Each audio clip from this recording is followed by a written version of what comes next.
ನಮಸ್ತೆ, ಎಲ್ಲರೂ ಹೇಗಿದ್ದೀರಾ? Welcome to simple life in Amman. ಯಾರೆಲ್ಲ ನಮ್ಮ ಚಾನಲ್ನ ಸಬ್ಸ್ಕ್ರೈಬ್ ಮಾಡಿದ್ದೀರಾ ಅವರಿಗೆಲ್ಲ ತುಂಬ ಥ್ಯಾಂಕ್ಸ್. ಇನ್ನೂ ಯಾರೆಲ್ಲ ಸಬ್ಸ್ಕ್ರೈಬ್ ಮಾಡಿಲ್ಲ ದಯವಿಟ್ಟು ಸಬ್ಸ್ಕ್ರೈಬ್ ಮಾಡ್ಕೊಳ್ಳಿ. ಹಾಗೆ ನಿಮ್ಮ ಫ್ಯಾಮಿಲಿ ಫ್ರೆಂಡ್ಸ್ ಜೊತೆ ಎಲ್ಲ ಶೇರ್ ಮಾಡ್ಕೊಳ್ಳಿ. ಎಲ್ರಿಗೂ ನಾಗರ ಪಂಚಮಿ ಹಬ್ಬದ ಶುಭಾಶಯಗಳು. ಎಲ್ಲ ತುಂಬ ಚೆನ್ನಾಗಿ ಹಬ್ಬನ ಸೆಲೆಬ್ರೇಟ್ ಮಾಡ್ತಾ ಇದ್ದೀರಾ ಅಂತ ಹೇಳಿ ಅನ್ಕೊಳ್ತೀನಿ. ಹಾಗೆ ನೀವು ಹಬ್ಬಕ್ಕೋಸ್ಕರ ಯಾವೆಲ್ಲ ಸ್ವೀಟ್ ಮಾಡಿದ್ದೀರಾ ಅಂತ ಹೇಳಿ ಕಮೆಂಟ್ ಮಾಡಿ ತಿಳಿಸಿ. ನಾನಿಲ್ಲಿ ಹಬ್ಬಕ್ಕೋಸ್ಕರ ರವೆ ಉಂಡೆ ಹಾಗೆಯೇ ಶೇಂಗಾ ಉಂಡೆನ ರೆಡಿ ಮಾಡಿದ್ದೆ. ತುಂಬ ಸಿಂಪಲ್ ಆಗಿ ನಾವು ಹಬ್ಬವನ್ನು ಸೆಲೆಬ್ರೇಟ್ ಮಾಡಿದ್ದೀವಿ. ನಾವು ಯಾವ ರೀತಿಲೆಲ್ಲ ಹಬ್ಬನ ಸೆಲೆಬ್ರೇಟ್ ಮಾಡಿದ್ವಿ ಅಂತ ಹೇಳಿ ನಾನು ತಿಳಿಸ್ತಾ ಹೋಗ್ತೀನಿ. ಹಾಗೆ ನಾನು ರವೆ ಉಂಡೆ ಹಾಗೆ ಶೇಂಗಾ ಉಂಡೆನ ತುಂಬ ಸಿಂಪಲ್ ಆಗಿ ಈಸಿಯಾಗಿ ಹೇಗೆ ಮಾಡೋದು ಅಂತ ಹೇಳಿ ಶೇರ್ ಮಾಡ್ತಾ ಹೋಗ್ತೀನಿ. ಬನ್ನಿ ನೋಡೋಣ. ಮೊದಲು ನಾನೀಗ ರವೆ ಉಂಡೆ ಮಾಡ್ತಾ ಇದ್ದೀನಿ. ಅದಕ್ಕೋಸ್ಕರ ಹಾಲನ್ನು ಬಿಸಿ ಮಾಡಲಿಕ್ಕೆ ಇಟ್ಟಿದ್ದೀನಿ. ಹಾಗೆ ಈಗ ನಾನು ಒಂದು ಬೌಲು ಸಕ್ಕರೆಯನ್ನು ತೊಗೊಂಡಿದ್ದೀನಿ.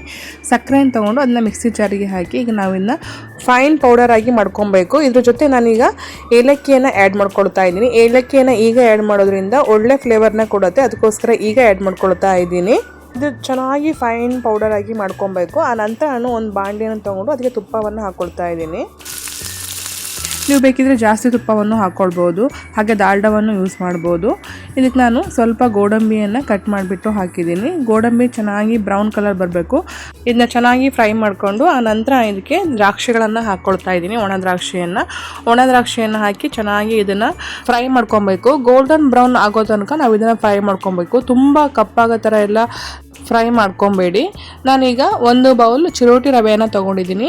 ನಾನು ಒಂದು ಬೌಲ್ಗಿಂತ ಸ್ವಲ್ಪ ಕಮ್ಮಿ ನಾನು ಸಕ್ಕರೆಯನ್ನು ತೊಗೊಂಡಿದ್ದೆ. ನೀವು ಸಕ್ಕರೆ ಜಾಸ್ತಿ ಯೂಸ್ ಮಾಡ್ತೀರಾ ಅಂದರೆ ಸರಿಯಾಗಿ ಒಂದು ಬೌಲನ್ನೇ ಆ್ಯಡ್ ಮಾಡ್ಬೋದು. ನಾವು ಸ್ವಲ್ಪ ಸಕ್ಕರೆ ಕಮ್ಮಿ ಯೂಸ್ ಮಾಡೋದ್ರಿಂದ ನಾನು 3/4 ಬೌಲಷ್ಟು ಸಕ್ಕರೆಯನ್ನು ತೊಗೊಂಡಿದ್ದೀನಿ. ಹಾಗೆ 1 ಬೌಲಷ್ಟು ಚಿರೋಟಿ ರವೆಯನ್ನು ತೊಗೊಂಡಿದ್ದೀನಿ. ಇದು ಚೆನ್ನಾಗಿ ಈ ತುಪ್ಪದಲ್ಲಿ ತುಂಬ ಚೆನ್ನಾಗಿ ಇದನ್ನು ಫ್ರೈ ಮಾಡ್ಕೊಬೇಕು. ಇದೆಲ್ಲ ಬ್ರೌನ್ ಕಲರ್ ಆಗಬೇಕು. ಆ ರೀತಿಲಿ ಇದನ್ನು ಫ್ರೈ ಮಾಡಿಕೊಂಡು ನಾನೀಗ ಇದಕ್ಕೆ ನಾವು ಪೌಡರ್ ಮಾಡಿ ಇಟ್ಟಿರುವಂಥ ಸಕ್ಕರೆಯನ್ನು ಆ್ಯಡ್ ಮಾಡ್ತಾ ಇದ್ದೀನಿ. ಸಕ್ಕರೆಯನ್ನು ಆ್ಯಡ್ ಮಾಡಿ ಚೆನ್ನಾಗಿ ಇದನ್ನು ನಾವು ಮಿಕ್ಸ್ ಮಾಡಬೇಕು. ಆ ನಂತರ ನಾವು ಸ್ಟವನ್ನು ಆಫ್ ಮಾಡಬೇಕು. ಇಲ್ಲ ಅಂದರೆ ಅದು ಗಂಟುಗಳಾಗೋ ಸಾಧ್ಯತೆ ಇರುತ್ತೆ. ಅದಕ್ಕೋಸ್ಕರ ನಾವು ಸ್ಟವನ್ನು ಆಫ್ ಮಾಡಿ ನಾನೀಗ ಬಿಸಿ ಮಾಡಲಿಕ್ಕೆ ಇಟ್ಟಿದ್ನಲ್ಲ ಈ ಒಂದು ಹಾಲನ್ನು ಇದಕ್ಕೆ ಆ್ಯಡ್ ಮಾಡ್ತಾ ಇದ್ದೀನಿ. ಸ್ವಲ್ಪನೇ ಹಾಲನ್ನು ಹಾಕ್ಕೊಬೇಕು. ಸ್ವಲ್ಪ ಹಾಲನ್ನು ಹಾಕ್ಕೊಂಡು ಈ ರೀತಿಯಾಗಿ ಮಿಕ್ಸ್ ಮಾಡಿಕೊಂಡು ನಾವೀಗ ಉಂಡೆ ಕಟ್ಟಲಿಕ್ಕೆ ಇದನ್ನು ಹದ ಮಾಡ್ಕೊಬೇಕು. ತುಂಬ ಹಾಲನ್ನು ಒಟ್ಟಿಗೆ ಹಾಕಬೇಡಿ, ಆವಾಗ ಚೆನ್ನಾಗಾಗೋದಿಲ್ಲ. ಅದಕ್ಕೋಸ್ಕರ ಸ್ವಲ್ಪ ಹಾಲನ್ನು ಹಾಕಿ ಉಂಡೆ ಕಟ್ಟುವ ಒಂದು ಅದಕ್ಕೆ ನಾವು ಇದನ್ನು ಮಾಡ್ಕೊಬೇಕು. ತುಂಬ ಈಸಿಯಾಗಿ ಮಾಡ್ಕೊಬೋದು. ಪಾಕ ಎಲ್ಲ ಮಾಡೋದೆಲ್ಲ ಏನೂ ಇರೋದಿಲ್ಲ. ತುಂಬ ಈಸಿಯಾಗಿ ಮಾಡ್ಕೊಂಬಿಡ್ಬೋದು. ನಾನು ಮಾಡುವಂಥ ಈ ಒಂದು ರವೆ ಉಂಡೆ ನಮ್ಮ ಮನೇಲಿ ಎಲ್ರಿಗೂ ತುಂಬ ಇಷ್ಟ. ಹಾಗೆಯೇ ಕಂದು ಫ್ರೆಂಡ್ಸ್ ಸಮೇತ ಕೇಳ್ತಾ ಇರ್ತಾರೆ, ನಿಮ್ಮ ಅಮ್ಮನ ಹತ್ರ ರವೆ ಉಂಡೆ ಮಾಡಿಸ್ಕೊಂಬ ಅಂಥೇಳಿ. ತುಂಬ ಸಾಫ್ಟಾಗಿ ತುಂಬ ಚೆನ್ನಾಗಿ ಬರುತ್ತೆ. ಹಾಗೆ ತುಂಬ ಈಸಿಯಾಗಿ ಮಾಡಿಬಿಡ್ಬೋದು. ಯಾವ ತಲೆ ಬಿಸಿನೇ ಇರೋಲ್ಲ. ಪಾಕ ಮಾಡ್ಕೊಬೇಕು ಹಾಗೆ ಮತ್ತು ಗಂಟಾಗಿಬಿಡತ್ತೆ ಆ ಥರ ಎಲ್ಲ. ನೋಡಿ ತುಂಬ ಈಸಿಯಾಗಿ ಮಾಡ್ಕೊಂಬಿಡ್ಬೋದು. ನಾನು ಒಬ್ಬಳೇ ಮಾಡ್ತೀನಿ ಇದನ್ನು. ನಾನು ಯಾರ ಹೆಲ್ಪನ್ನು ತೊಗೊಳೋದಿಲ್ಲ. ನೋಡಿ ಎಷ್ಟು ಈಸಿಯಾಗಿ ಮಾಡ್ಬೋದು ಅಂಥೇಳಿ. ಬಟ್ ಇದು ತುಂಬ ಸುಡ್ತಾ ಇರುತ್ತೆ. ತುಂಬ ಕೇರ್ಫುಲ್ಲಾಗಿ ಮಾಡಬೇಕು. ನೋಡಿ ಎಷ್ಟು ಚೆನ್ನಾಗಾಗಿದೆ ಅಂಥೇಳಿ. ಈ ರೀತಿ ಉಂಡೆಗಳನ್ನಾಗಿ ಮಾಡಿ ನಾವು ಇದನ್ನು ಆರಲಿಕ್ಕೆ ಬಿಡಬೇಕು. ಇದು ತಣ್ಣ ಆಗಬೇಕು. ನೋಡಿ ನಾನೀಗ ಉಂಡೆಗಳನ್ನು ಮಾಡಿಟ್ಟಿದ್ದೀನಿ. ಮೊದಲಿಗೆ ನಾವು ಈ ಒಂದು 5 ಉಂಡೆಗಳನ್ನು ಫಸ್ಟು ತೆಗ್ದಿಟ್ಬಿಡ್ತೀವಿ. ಯಾಕಂತ ಅಂದರೆ ಮನೆಯಲ್ಲಿ ಮಕ್ಕಳಿರೋದ್ರಿಂದ ಬಂದು ಮುಟ್ಟೋದು ಹಾಗೆ ತಿನ್ನೋದು ಎಲ್ಲ ಮಾಡ್ತಾ ಇರ್ತಾರೆ. ಅದಕ್ಕೋಸ್ಕರ ಎಡೆಗೆ ಹಾಗೆ ಪೂಜೆಗೆ ಅಂತ ಹೇಳಿ ನಾವು ತೆಗ್ದಿಟ್ಬಿಡ್ತೀವಿ 5 ಉಂಡೆಗಳನ್ನು.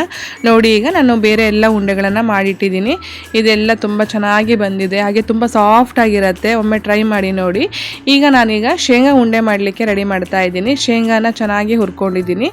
2 ಏಲಕ್ಕಿಯನ್ನು ಹಾಕ್ಕೊಳ್ತಾ ಇದ್ದೀನಿ. ನಾನಿಲ್ಲಿ ಸಿಪ್ಪೆ ತೆಗ್ದಿಲ್ಲ, ಹಾಗೇ ಮಾಡ್ತಾ ಇದ್ದೀನಿ. ಇದು ತುಂಬ ಚೆನ್ನಾಗೇ ಬರುತ್ತೆ. ಅರ್ಜೆಂಟಾಗಿ ಮಾಡಬೇಕು ಅಂತಂದರೆ ಈ ರೀತಿ ಮಾಡ್ಬೋದು. ಇಲ್ಲ ಅಂತಂದರೆ ಸಿಪ್ಪೆನ ತೆಗೆದು ನಾವು ಮಿಕ್ಸಿನ ಮಾಡ್ಕೊಬೋದು.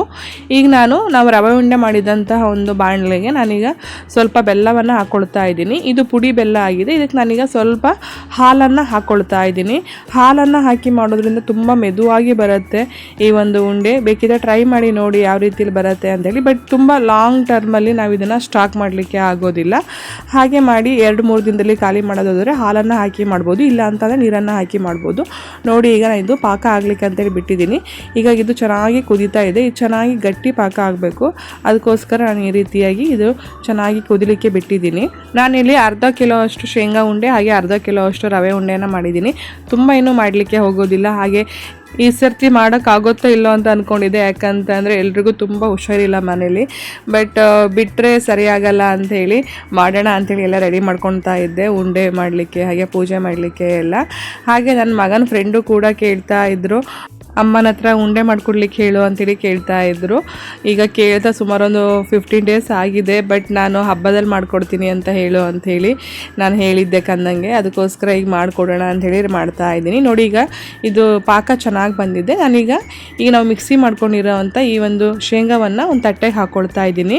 ನಾನಿಲ್ಲಿ ದೊಡ್ಡ ದೊಡ್ಡ ಪಾತ್ರೆಗಳು ಅಥವಾ ತಟ್ಟೆಗಳು ಯಾವುದೂ ಇಟ್ಕೊಂಡಿಲ್ಲ, ಎಲ್ಲ ಸ್ಮಾಲ್ ಇರೋ ಅಂಥದ್ದು. ನಾನು ಅದಕ್ಕೋಸ್ಕರ ತಟ್ಟೆ ಎಲ್ಲ ಹಾಕ್ಕೊಳ್ತಾ ಇದ್ದೀನಿ. ಇಂಡಿಯಾದಲ್ಲಾದರೆ ದೊಡ್ಡ ದೊಡ್ಡ ಪಾತ್ರೆಗಳೆಲ್ಲ ಇರುತ್ತೆ, ಅದರಲ್ಲೇ ಮಾಡಿಬಿಡ್ಬೋದು. ಇಲ್ಲಿ ನಾವು ಹೆಚ್ಚಿಗೆ ಜನ ಇಲ್ಲದೆ ಇರೋದ್ರಿಂದ ನಾನು ಈ ರೀತಿ ಇಲ್ಲಿ ತಟ್ಟೆಲ್ಲೇ ಮಾಡ್ಕೊಂಡ್ಬಿಡ್ತೀನಿ.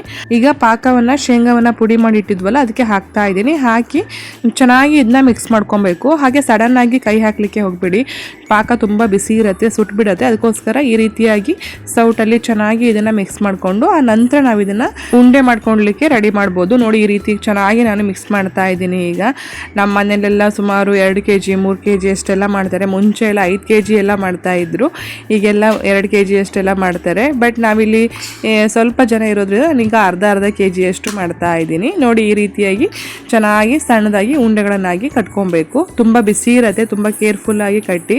ನೋಡಿ, ಈ ರೀತಿಯಾಗಿ ಸಣ್ಣದಾಗಿ ಉಂಡೆಗಳನ್ನಾಗಿ ಕಟ್ತಾ ಹೋಗಬೇಕು. ನಮ್ಮ ಮನೆಯಲ್ಲೆಲ್ಲ ಇದೆಲ್ಲ ತುಂಬ ಮಾಡ್ತಾರೆ. ತುಂಬ ಮಾಡಿ ಹೆಣ್ಮಕ್ಳಿಗೆಲ್ಲ ಬಾಗಿನ ಅಂತ ಹೇಳಿ ಕೊಡ್ತಾರೆ.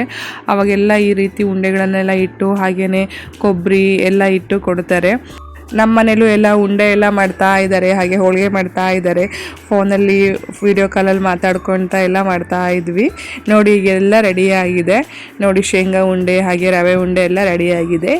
ಈ ಸರಿ ಎಳ್ಳುಂಡೆ ಮಾಡೋದು ಮಿಸ್ ಆಗಿದೆ. ಆ್ಯಕ್ಚುಲಿ ಎಳ್ಳುಂಡೆ ತುಂಬ ಶ್ರೇಷ್ಠ, ಬಟ್ ಅದು ಈ ಸತಿ ಮಾಡಲಿಕ್ಕಾಗಿಲ್ಲ. ಯಾಕಂತ ನಂಗೆ ಹುಷಾರಿದ್ದಿಲ್ಲ, ಅದಕ್ಕೆ ನಾನು ಹೋಗಿ ತರಲಿಕ್ಕೆಲ್ಲ ಆಗಿರಲಿಲ್ಲ. ಅದಕ್ಕೆ ಈಗ ರವೆ ಉಂಡೆ ಹಾಗೆ ಶೇಂಗಾ ಉಂಡೆನೇ ಮಾಡ್ತಾ ಇದ್ದೀನಿ. ನೋಡಿ, ಎಷ್ಟು ಚೆನ್ನಾಗಿ ಕಾಣ್ತಾ ಇದೆ ಅಂತೇಳಿ. ತುಂಬ ಈಸಿಯಾಗಿ ಮಾಡ್ಕೊಂಬಿಡ್ಬೋದು. ನೀವು ಎಲ್ಲ ಪಂಚಮಿ ಹಬ್ಬಕ್ಕೆ ಏನು ಸ್ವೀಟ್ ಮಾಡಿದ್ರಿ ಕಮೆಂಟ್ ಮಾಡಿ ತಿಳಿಸಿ. ಇದು ಹಬ್ಬದ ದಿನ, ಇವತ್ತಿನ ದಿನ. ನಾನು ಉಂಡೆ ಎಲ್ಲ ನಿನ್ನೆನೇ ಮಾಡಿ ಇಟ್ಕೊಂಡಿದ್ದೆ. ಈಗ 4:45 ಎದ್ದಿದ್ದೀನಿ ನಾನು. ಎಲ್ಲ ಮನೆಯೆಲ್ಲ ಕ್ಲೀನ್ ಮಾಡಬೇಕು, ಹಾಗೆಯೇ ಪೂಜೆಗೆಲ್ಲ ರೆಡಿ ಮಾಡಬೇಕು ಅಂತ ಹೇಳಿ. ಈಗ ಮಾರ್ನಿಂಗು ಟೀ ಮತ್ತು ಬಿಸಿನೀರಿಗೆಲ್ಲ ರೆಡಿ ಮಾಡಿ ಈಗ ಹಾಲನ್ನು ತೆಗೆದಿಡ್ತಾ ಇದ್ದೀನಿ. ಪೂಜೆಗೆ ಬೇಕಲ್ವ, ಅದಕ್ಕೋಸ್ಕರ ಹಾಲನ್ನು ತೆಗೆದಿಡ್ತಾ ಇದ್ದೀನಿ. ಈಗ ನಾನು ರವೆ ಇಡ್ಲಿ ಮಾಡಲಿಕ್ಕೆ ಅಂಥೇಳಿ ರೆಡಿ ಮಾಡ್ತಾ ಇದ್ದೀನಿ. ಇದು ಇನ್ಸ್ಟಂಟ್ ರವೆ ಇಡ್ಲಿ. ಇದಕ್ಕೆ ರವೆಯನ್ನು ಹಾಕಿ ಹಾಗೆ ಈಗ ನಾನು ಸ್ವಲ್ಪ ಮಜ್ಜಿಗೆಯನ್ನು ಹಾಕಿ ಮಿಕ್ಸ್ ಮಾಡಿ ಇಡ್ತಾ ಇದ್ದೀನಿ. ಇದು ತುಂಬ ಚೆನ್ನಾಗಾಗುತ್ತೆ, ಇನ್ಸ್ಟಂಟಾಗಿ ಆಗೋವಂಥದ್ದು. ಈಗ ನಾನು ಅದು 10 ನಿಮಿಷ ಅದನ್ನ ಹಾಗೆಯೇ ಇಟ್ಟು ಈಗ ನಾನು ಇಡ್ಲಿ ಪ್ಲೇಟ್ಗಳಿಗೆ ತುಪ್ಪವನ್ನು ಸವರ್ಕೊಳ್ತಾ ಇದ್ದೀನಿ. ಈ ರೀತಿಯಾಗಿ ತುಪ್ಪವನ್ನೆಲ್ಲ ಚೆನ್ನಾಗಿ ಸವರ್ಕೊಂಡು ಇಡ್ಲಿ ಹಿಟ್ಟನ್ನು ಇದಕ್ಕೆ ಹಾಕ್ತಾ ಹೋಗಬೇಕು. ಮಾಮೂಲಿ ಇಡ್ಲಿ ಮಾಡ್ತೀವಲ್ಲ ಅದೇ ಥರನೇ, ಬಟ್ ಇದಕ್ಕೆ ಮಜ್ಜಿಗೆಯನ್ನು ಆ್ಯಡ್ ಮಾಡ್ತೀವಿ ಅಷ್ಟೇ. ಈಗ ಇಡ್ಲಿ ತಟ್ಟೆಗಳನ್ನು ಇಟ್ಟು ನಾನು ಹಿಟ್ಟನ್ನು ಹಾಕ್ತಾ ಹೋಗ್ತಾ ಇದ್ದೀನಿ. ಇದು 10 ನಿಮಿಷ ಬೆಂದರೆ ಸಾಕು, ತುಂಬ ಚೆನ್ನಾಗಿ ಬೆಂದಿರುತ್ತೆ. ಹಾಗೆ ಬೇಗನೂ ಕೂಡ ಆಗುತ್ತೆ, ತುಂಬ ಸಾಫ್ಟಾಗೂ ಕೂಡ ಬರುತ್ತೆ. ತುಂಬ ಸಾಫ್ಟಾಗಿ ಬರಬೇಕು ಅಂತ ಅಂದರೆ ಮಜ್ಜಿಗೆ ಅಥವಾ ಮೊಸರನ್ನ ತುಂಬ ಜಾಸ್ತಿ ಹಾಕಿರಬೇಕು, ಅವಾಗ ತುಂಬ ಚೆನ್ನಾಗಿ ಬರುತ್ತೆ. ನೋಡಿ, ಈ ರೀತಿಯಾಗಿ ಕಾಣ್ತಾ ಇದೆ. ಈಗ ತುಂಬ ಟೇಸ್ಟಿಯಾಗಿ ಇರುತ್ತೆ. ಚಟ್ನಿ ಏನು ಬೇಡ, ಹಾಗೆಯೇ ತಿನ್ಬೋದು. ನೋಡಿ, ಅಷ್ಟು ಚೆನ್ನಾಗಿ ಕಾಣ್ತಾ ಇರುತ್ತೆ. ಈಗ ಇದು 10 ನಿಮಿಷ ನಾನೀಗ ಬೇಯಲಿಕ್ಕೆ ಬಿಟ್ಟಿದ್ದೀನಿ. ಈಗ ಪಲ್ಯವನ್ನು ಮಾಡ್ತಾಯಿದ್ದೀನಿ. ನನ್ನ ಹಸ್ಬೆಂಡಿಗೆ ಡ್ಯೂಟಿ ಇದೆ, ಅದಕ್ಕೋಸ್ಕರ ಅವರಿಗೆ ಬಾಕ್ಸಿಗೆ ಅಂಥೇಳಿ ಪಲ್ಯವನ್ನು ಮಾಡ್ತಾಯಿದ್ದೆ. ಸ್ವಲ್ಪ ಎಣ್ಣೆಯನ್ನು ಹಾಕಿ ಇದಕ್ಕೆ ನಾನು ಸ್ವಲ್ಪ ಜೀರಿಗೆ, ಸಾಸಿವೆ ಹಾಗೆಯೇ ಉದ್ದಿನಬೇಳೆಯನ್ನು ಹಾಕ್ಕೊಳ್ತಾ ಇದ್ದೀನಿ. ಸ್ವಲ್ಪ ಫ್ರೈ ಆದಮೇಲೆ ಈಗ ನಾನು ಆನಿಯನನ್ನು ಹಾಕ್ತಾಯಿದ್ದೀನಿ. 1 ಆನಿಯನ್ ತೊಗೊಂಡಿದ್ದೀನಿ ನಾನೀಗ.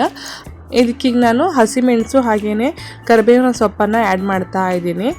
ಈಗ ಚೆನ್ನಾಗಿ ಇದು ಫ್ರೈ ಆದಮೇಲೆ ಇದಕ್ಕೆ ನಾನು ಸ್ವಲ್ಪ ಜಿಂಜರ್ ಗಾರ್ಲಿಕ್ ಪೇಸ್ಟನ್ನು ಹಾಕ್ತಾಯಿದ್ದೀನಿ. ಇದು ತುಂಬ ಚೆನ್ನಾಗಿ ಈ ರೀತಿ ಬ್ರೌನ್ ಕಲರ್ ಆಗಿರಬೇಕು. ನೋಡಿ, ಈ ರೀತಿಯಲ್ಲಿ ಚೆನ್ನಾಗಿ ಫ್ರೈ ಆದಮೇಲೆ ನಾವು ತೊಳೆದಿಟ್ಟಿರುವಂಥ ಸೋರೆಕಾಯಿನ ಆ್ಯಡ್ ಮಾಡ್ಬೋದು.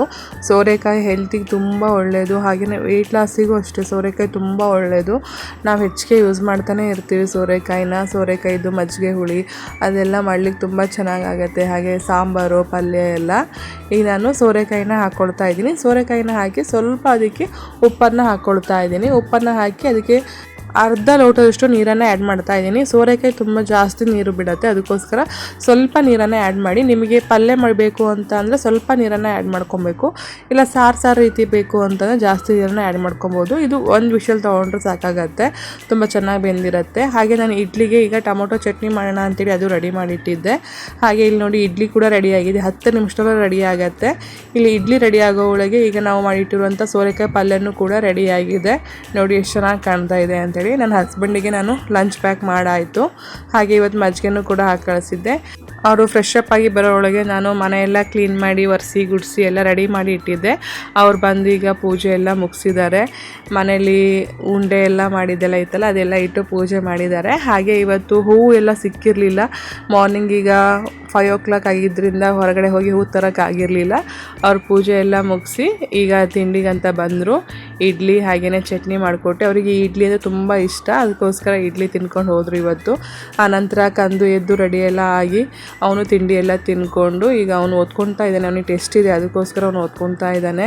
ಆ್ಯಕ್ಚುಲಿ ನಿನ್ನೆ ಟೆಸ್ಟ್ ಚೆನ್ನಾಗಿಲ್ಲ ಅಂತೇಳಿ ತುಂಬ ಬೇಜಾರು ಮಾಡ್ಕೊಂಡಿದ್ದ. ಏನೂ ಆಗಲ್ಲ ಬಿಡಪ್ಪ ಅಂತ ಹೇಳಿ ಈ ಟೆಸ್ಟಿಗೆ ಪ್ರಿಪೇರ್ ಮಾಡಿಸ್ತಾ ಇದ್ದೆ. ನಿನ್ನೆ ಅವನಿಗೆ ತುಂಬ ಹುಷಾರು ಬೇರೆ ಇದ್ದಿಲ್ಲ, ಅದಕ್ಕೋಸ್ಕರ ಮತ್ತೇನು ಹೆಚ್ಚಿಗೆ ಎಲ್ಲ ಹೇಳಲಿಕ್ಕೆ ಹೋಗಿಲ್ಲ ಅವನಿಗೆ. ಆ ನಂತರ ಅವನ್ನ ಸ್ಕೂಲಿಗೆ ಬಿಟ್ಟು ಬಂದೆ. ಇದಿಷ್ಟು ಆಗಿತ್ತು ಇವತ್ತಿನ ವ್ಲಾಗು. ನೆಕ್ಸ್ಟ್ ವ್ಲಾಗಲ್ಲಿ ಮತ್ತೆ ಸಿಗ್ತೀನಿ. ದಯವಿಟ್ಟು ನಮ್ಮ ಚಾನಲ್ನ ಲೈಕ್ ಮಾಡಿ, ಶೇರ್ ಮಾಡಿ, ಹಾಗೆ ಸಬ್ಸ್ಕ್ರೈಬ್ ಮಾಡ್ಕೊಳ್ಳಿ. ನಿಮ್ಮ ಫ್ಯಾಮಿಲಿ ಫ್ರೆಂಡ್ಸ್ ಜೊತೆ ಎಲ್ಲ ಶೇರ್ ಮಾಡ್ಕೊಳ್ಳಿ. ಒಂದು ವೇಳೆ ಸಬ್ಸ್ಕ್ರೈಬ್ ಮಾಡ್ಕೊಂಡ್ರೆ ನಮ್ಮ ಚಾನಲ್ನ ನೋಡ್ತಾ ಇದ್ದರೆ ದಯವಿಟ್ಟು ಸಬ್ಸ್ಕ್ರೈಬ್ ಮಾಡ್ಕೊಳ್ಳಿ. ನಿಮ್ಮ ಸಪೋರ್ಟ್ ಹೀಗೆ ಇರಲಿ ಅಂತೇಳಿ ಕೇಳ್ಕೊಳ್ತೀನಿ. ಹಾಗೆ ಇನ್ಸ್ಟಾಗ್ರಾಮ್, ಫೇಸ್ಬುಕ್ಕಲ್ಲಿ ಸಿಂಪಲ್ ಲೈಫ್ ಒಮಾನ್ ಅಂತೇಳಿ ಪೇಜ್ ಇದೆ, ಫಾಲೋ ಮಾಡ್ಕೊಳ್ಳಿ. ನೆಕ್ಸ್ಟ್ ವ್ಲಾಗಲ್ಲಿ ಮತ್ತೆ ಸಿಗ್ತೀನಿ. Thanks for watching.